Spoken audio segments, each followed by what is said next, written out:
Chapter 29. Trust and Betrayal. Lord Norwood was accompanied by Chamberlain and 4 burly men to deal with Professor Middleton. They had packed as if they were going on a winter's fishing expedition around Jersey, although their tackle boxes had far more dangerous tools than a few hooks and lures concealed within. They sat huddled together in a small booth in the cafeteria of the ferry, discussing how they would get into Noamel and what they would do with Professor Middleton. As much as Lord Norwood had liked the idea of killing the man, the Grand Master had overruled him, pointing out that Professor Middleton had a great deal of information that they could use to their advantage, not only about the Liber Veritatis, but also about the Order of Pepin, whom they had been locked in a bloody conflict with for centuries over the possession of the Codex. Although they knew of the existence of the Order, they had never until recently managed to infiltrate it, and still didn't know much about their overall structure. It seemed as though they might be made up of individual cells, operating in complete autonomy from one another. The Grand Master knew the history surrounding the Order's disappearance during the Purge of the Templars, and that a family called Pepin seemed to be at the heart of it. The name Pepin came from the French pimpeur, meaning trickster. He said they had done this in jest of having managed to evade the King of France. The greatest trick the devil ever pulled was to make people believe that he didn't exist. It took us centuries to realise that they had managed to evade us, he had said. Begrudgingly, Norwood had agreed to capture and interrogate Professor Middleton instead of killing him. Looking out from the booth, Lord Norwood's interest was piqued by 2 men in deep conversation. He overheard one of them mention Flack by name.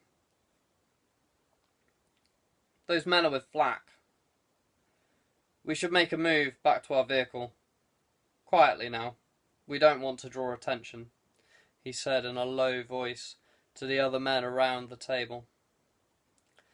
"The ferry should be docking in about 20 minutes, Lord Norwood overheard Louis saying to Michael as he ducked past them. "We should get these coffees and head back to the Landy." "Tidy. Should arrive at Noam on about 9. Michael replied, glancing at his watch. "Just in time for supper." Chamberlain followed the Land Rover off the ferry and down the narrow Jersey lanes, making sure he didn't get too close to the car in front as they wound their way around the wiggly coastal lanes towards Noamel. He watched the 4x4 turn off down the lane to the manor house, but instead of following, he drove straight on past and pulled off onto the grassy verge about 500 metres further up the road, switching off the headlights as he parked the vehicle. Louis and Michael pulled in through the gates at Noamel and parked the Land Rover to the side of the main house. "It's good to see you again, sir," Louis said as Peter Middleton answered their knock at the door. "May I introduce Michael Collins?" "Nice to meet you at last, Michael. Hope you had a good journey down, despite the weather holding the ferry up. Come in, come in. No need to stand on ceremony here. Louis, you've been here before. You'll find the others in the drawing room. Let me just hang your coats up," the friendly old professor said as he disappeared off to the boot room with their jackets. As much as he coveted his privacy, the professor really enjoyed entertaining the odd guest once in a while. "See where James gets his mannerisms from now," Michael said, as they made their way down the corridor to the drawing room. There was a great deal of hugs and embraces as the 2 entered the room. After all, this was the first time that they had all been reunited for over 6 weeks, and so much had happened since they had all been together that it was quite some time before James got round to offering them a drink after their long, disjointed journey. Their celebrations, however, were soon cut short by the sound of the doorbell ringing. Are we expecting company? James asked his father. Not that I'm aware of, but the old dear next door does pop in from time to time in the evening. I don't buy it, Dad. Do you still keep the gun in the cabinet unlocked? Of course.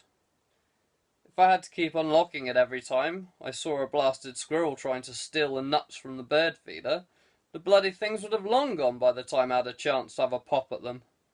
Bloody pesky little vermin. Keep stripping all the bark off my pine trees as well. Where are the cartridges? Box in the cabinet. But they should already be loaded. Really? Lucky the firearms officer hasn't done an inspection then, James replied, raising an eyebrow, as if to say, are you for real? Oh, that man doesn't know what he's talking about. Cabinet's always locked when I'm not here. Not sure that's really the point, is it? No time for this discussion now. Chris, you know where the cabinet is. Take Ollie and get the shotguns. Might be a revolver or two in there as well. Dad, stay here. I'll get the door, James added. Ah, so nice of you to pay us a visit, your lordship, James said in an overly loud voice to ensure that Chris heard, buying his friend a little more time to prepare for what was likely to ensue. You two, in there, take this, Chris said, handing the two girls a revolver and hurriedly pushing them into a small reading room attached to the drawing room. Don't open the door, no matter what happens, he added, as he continued to keep an ear on James's attempt at banterish small talk with their nemesis. If you'd telephoned in advance, we could have laid places for you, James was saying to Norwood. We weren't planning on staying that long, and I doubt you will be around for any great period either. But enough of your humour, Lord Norwood replied, concealing his frustration at the reappearance of James. I assume Captain Flack and co are here as well? In a way, as much as this is a surprise, it's actually rather nice to have you all together again. Inside, Lord Norwood said, waving the revolver he held. Come out, Captain. Slowly. I know you and your colleagues are here somewhere, he continued as he strode into the manor behind James and followed him into the drawing room. Chris, Louis and Michael stood in the centre of the room holding pump-action 12-bores, whilst Ollie and Gaz had used James's delaying tactics to sneak down the back stairs and come up behind Norwood's men. Ah, looks like we have a stalemate, my lord. Oh, I don't think so, Norwood replied with a sinister smile. He's right, Chris. Put the gun down, Michael said as he turned and pointed his gun at Chris's temple. Michael, what are you doing? Something I should have done a long time ago. Drop your guns, Michael said to Ollie and Gaz as he continued to keep his shotgun trained on Chris. I swear if you dunna, I'll just drill his head so full of holes you can use it as a sieve.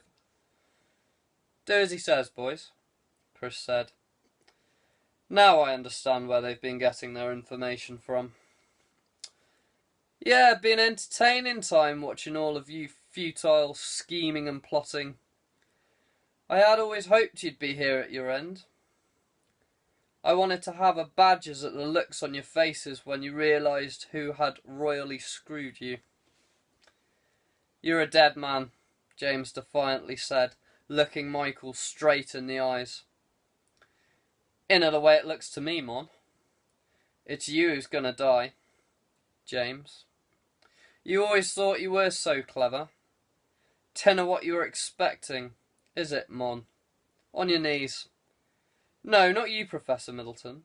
We have other plans for you. You can watch your son meet his maker. No, it isn't. But I swear to God, you're fucking dead, mon, James said, deliberately throwing the colloquialism back at the Salopian to emphasise his point. "You're making a mistake, Norwood. Kill them, and you'll never get the book," Professor Middleton interjected. "Ah, yes, the book. Where is it? I presume it is here. And the map. I understand there is a map. Chamberlain, find it." James pursed his lips at the mention of the map. He'd hoped that Michael would have forgotten to tell him about the map. "The map's on his study desk," Michael said. "I heard him talking about it earlier." "Very good, Michael. You have done well." "I've found the book, my lord. It was hidden, and not very well, I might add, in his bookcase," Chamberlain said as he reappeared from the study after a few minutes of tossing the room. "Father!" James exclaimed. "What? They always say it's best to hide things in plain view." "Really, of all the things to do, how could you be so simplistic? Sometimes you really are beyond belief." "Well, seemed like a good idea at the time." Rachel had been listening through the reading room door. Luckily, Michael had overlooked her and Devon so far. As James began to argue with his father, she judged that Norwood and his men would be distracted by the family spat, and choosing her moment carefully, when the argument became particularly heated, she burst through the door and ploughed her full force straight into Michael, knocking him to the ground. James dove up from his kneeling position on the floor into the massive figure of Chamberlain. He knew that he couldn't match him for brute force, but he caught the man off guard, and they both tumbled to the ground. Ollie and Gaz had already engaged themselves with the two others. Lord Norwood had turned on his heels as the skirmish broke out, and was halfway to the front door by the time Chris caught up with him. Chris dodged his first few backward shots, and flung himself at the man. But Norwood was ready for him, and turned his flying body into the side of a wardrobe, reducing it to a pile of splintered shards as it collapsed under the full force of Chris's diving body. Chris caught hold of Norwood's foot as he attempted to kick him in the head, and flicked him over onto his back, causing Norwood to lose the revolver and send it spinning across the polished wooden hallway. A number of gunshots from the drawing room signalled that some of the men had managed to get to the loose weapons on the floor, but Chris couldn't tell which side had them. There was a sound of shattering glass as one of Norwood's men took the option of escape by driving straight through a pane of glass, as James and Gaz began to gain the upper hand in the skirmish in the drawing room. The shots Chris had heard were from James gunning down two of their assailants. Chamberlain and Michael had followed their comrade out of the broken window. Norwood, having dropped his revolver, managed to plant a firm kick to Chris's head as he landed on his back, before wriggling free of Chris's grasping hand to escape through the front door.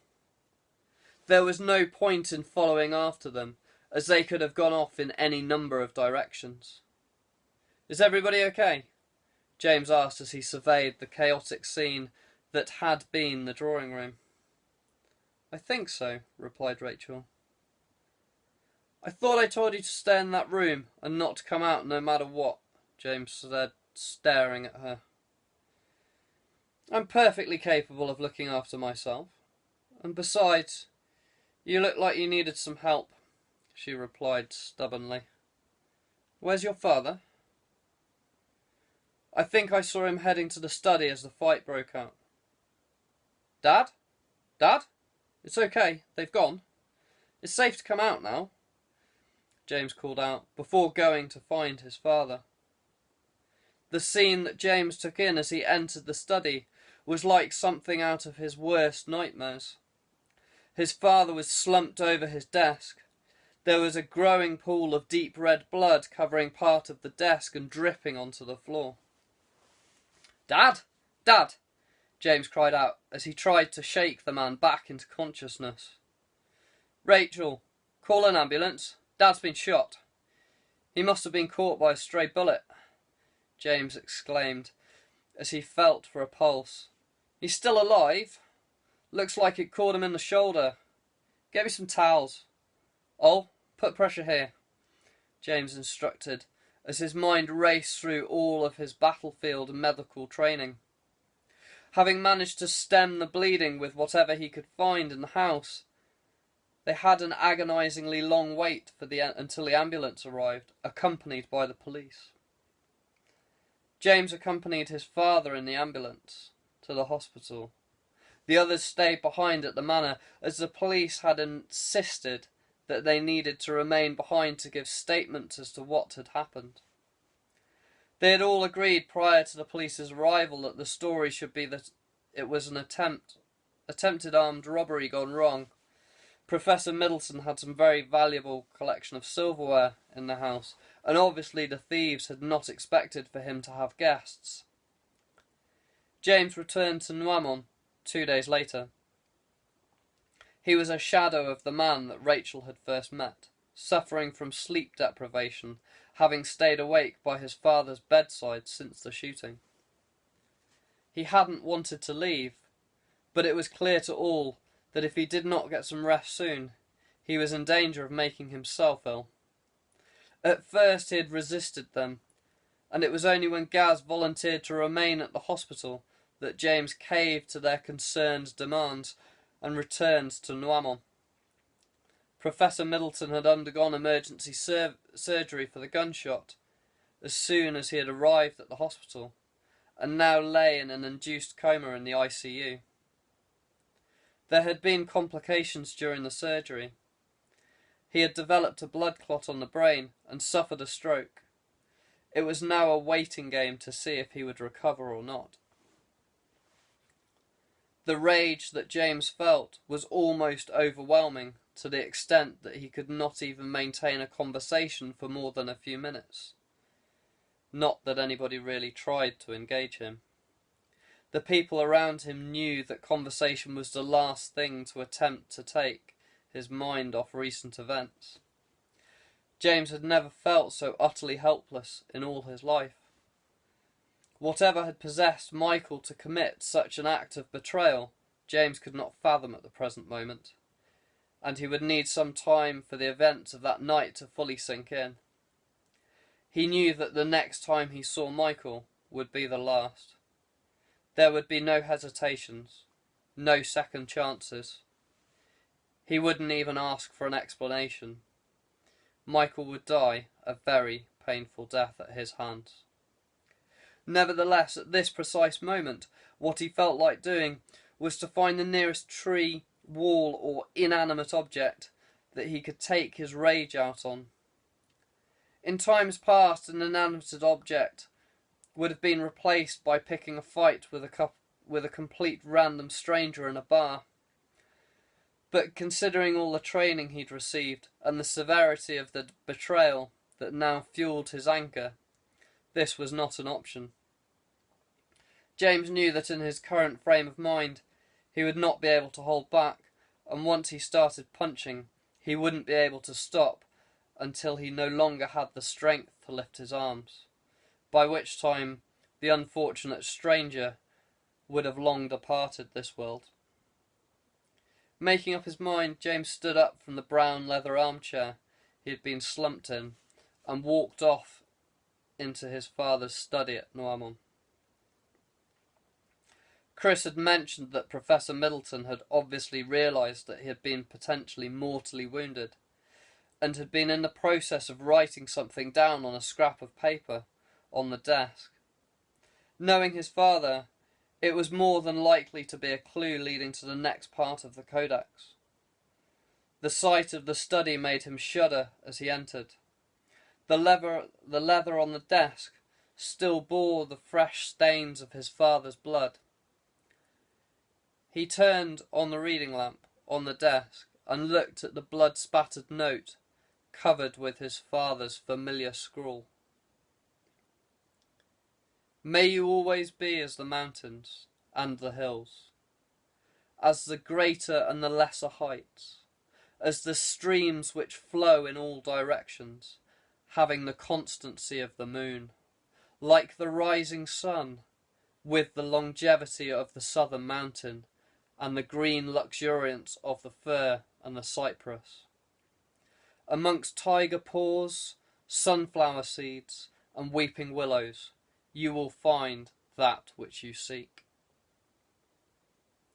In typical fashion, his father had left him with a riddle.